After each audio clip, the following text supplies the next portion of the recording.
الكريم أما بعد فأعوذ بالله من الشيطان الرجيم بسم الله الرحمن الرحيم يا أيها الذين آمنوا قوا أنفسكم وأهليكم نارا وقودها الناس والحجارة عليها ملائكة غلاظ شداد لا يعصون الله ما أمرهم به ويفعلون ما يؤمرون وقال النبي صلى الله عليه وسلم كلكم راع وكلكم مسؤول عن رعيته او كما قال علیہ الصلاۃ والسلام۔ قابل قدر جناب صدر جلسہ حضرت مولانا محمد حیدر علی صاحب ندوی دامت برکاتہم، نائب ناظم دارالعلوم نور الاسلام جلپا پور، ناظم جلسہ حضرت مولانا عبدالقیوم صاحب ندوی حفظہ اللہ تعالی، معزز علماء کرام، دانشوران قوم و ملت، حجاج کرام، نوجوان ساتھیوں، پردہ نشی ماں اور بہنوں، اللہ تبارک و تعالیٰ نے ہر انسان کے پہلو میں یہ شوق اور یہ تمنا رکھا ہے کہ جب عاقل اور بالغ ہوتا ہے اور شادی کی عمر کو پہنچتا ہے، اب رشتے ازدواج سے بندھ جاتا ہے، تو پھر دل میں یہ تمنائیں انگڑائیاں لینے لگتی ہیں کہ وہ صاحب اولاد بن جائے۔ اللہ تبارک و تعالیٰ اس کے کوکھ میں اولاد جیسی نعمت عطا فرمائے،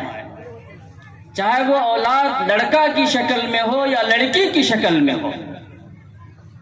اور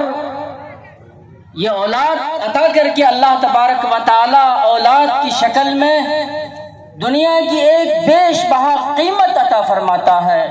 اس اولاد کی شکل میں ایک بڑی نعمت عطا فرماتا ہے، اور یہ نعمت عطا فرما کر اللہ تبارک و تعالی ہر نوجوان کو، ہر مرد کو باپ بناتا ہے۔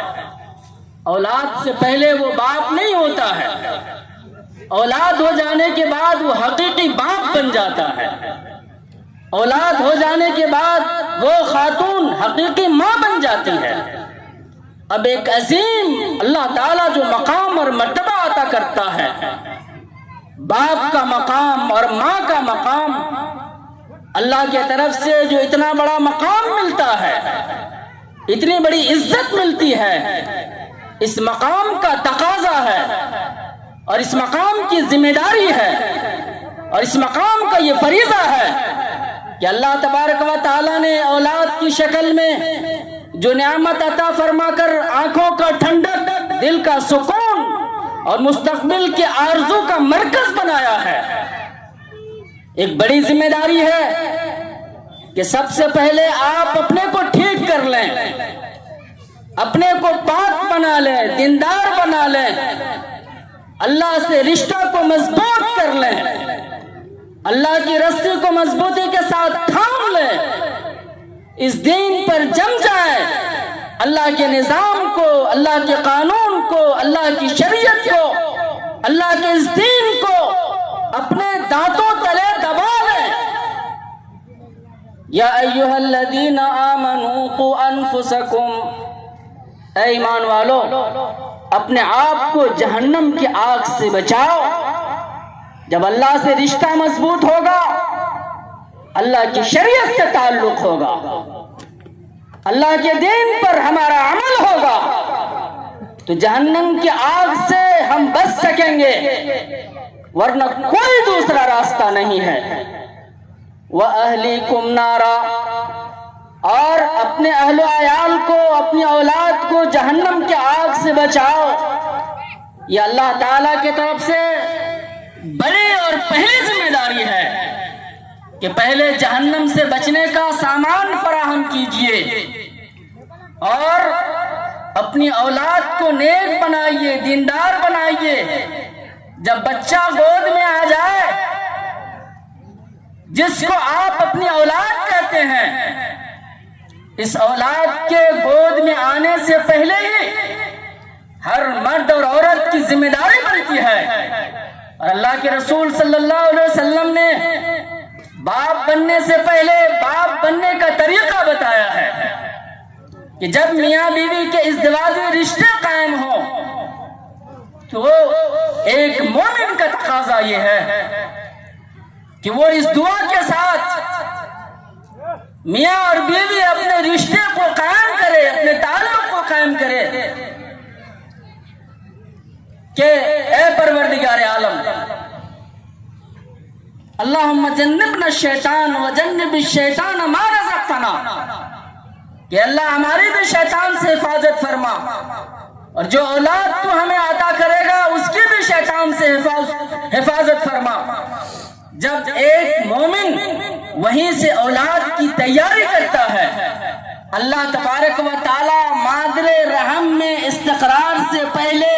شیطان سے حفاظت کرتا ہے، اور پھر وہ نطفہ جو اولاد کی تیاری کے لیے من جانب اللہ کی طرف سے جو ماں کے بطن کے اندر استقرار پاتا ہے وہ شیطان سے پاک ہوتا ہے۔ پھر جب باپ بنتا ہے تو باپ بننے کے بعد ایک ماں کے اوپر ذمہ داری بنتی ہے کہ وہ ماں دیندار ہو، صوم و صلات کا پابند ہو، پڑھی لکھی ہو، وہ قرآن مجید کی تلاوت کا اہتمام کرے، اور اگر پڑھی لکھی نہیں ہے تو پڑھے لکھے لوگوں کی صحبت اختیار کرے، اور پڑھے لکھے دین اور مجلسوں کو اختیار کرے۔ اور آج کل ہر گھر میں اللہ تبارک و تعالیٰ نے موبائل کے نام سے ایک ایسا سامان فراہم کیا ہے، اگر اس کو خیر کے لیے استعمال کیا جائے تو یہ موبائل بہترین استاد ہے، بہترین رہنما ہے، بہترین رہبر ہے۔ کوئی نہ ملے قرآن مجید کی تلاوت کو لگا دیا اور اس کو سنا، دعاؤں کو لگایا اور اس دعاؤں کو سننے کا اور سیکھنے کا اہتمام کیا، اور جب بچہ بولنے کے قابل ہو جائے تو اسے لا الہ الا اللہ سکھائے، جب بچہ کے نام رکھنے کا وقت ہو اچھا نام رکھا جائے۔ نام رکھنے میں بڑا احتیاط کرنا چاہیے۔ آج کل نام کے نام پر ایک ایسا فتنہ جنم لیا ہے کہ لوگ یہ سمجھتے ہیں ہمارے بچے کا ایسا انوکھا نام ہو جو نام پورے علاقے میں کسی کا نہ ہو، اور لوگ کبھی نام ربا رکھ دیتے ہیں۔ ربا کا مطلب سود کا ہوتا ہے، اور سود لینا اور دینا حرام ہوتا ہے۔ اسی طرح عبد الرسول نام رکھ دیا، عبد النبی نام رکھ دیا، اور نہ جانے کیا کیا نام رکھتے ہیں۔ اس لیے نام اچھا رکھنا چاہیے، جب نام اچھا ہوتا ہے اس کے اثرات اچھے پڑتے ہیں۔ حضرت سعید بن مسیب رضی اللہ تعالیٰ عنہ بیان فرماتے ہیں کہ ہمارے دادا کا نام حزن تھا۔ حزن کا مطلب ہوتا ہے غم کے۔ کہتے ہیں اللہ کے رسول صلی اللہ علیہ وسلم نے حضرت سعید بن مسیب رضی اللہ تعالیٰ عنہ کے دادا سے کہا کہ آپ اپنا نام بدل لیجئے۔ کہا اللہ کے رسول باپ دادا کا رکھا ہوا نام ہے، رہنے دیجئے نا۔ اللہ کے رسول نے فرمایا رہنے دو۔ حضرت سعید بن مسیب فرماتے ہیں اس نام کا اتنا بڑا اثر پڑا، ہر آئے دن ہمارے گھر میں کسی نہ کسی شکل میں غم ہوا کرتا تھا۔ ہر آئے دن کسی نہ کسی شکل میں ہم لوگ غم کا شکار رہتے تھے۔ کاش کہ ہمارے دادا اللہ کے رسول صلی اللہ علیہ وسلم کی نصیحت کو مان لیتے اور اپنے نام کو بدل لیتے تو وہ غم کا دن آئے دن نہ دیکھنا پڑتا۔ اس لیے ناموں کا انتخاب اچھا نام ہونا چاہیے، اور جب بچہ پڑھنے کے قابل ہو جائے سب سے پہلے قرآن مجید سکھانا چاہیے۔ آج ایک ایسا رواج چل پڑا ہے تعلیم کے نام پر کہ بچہ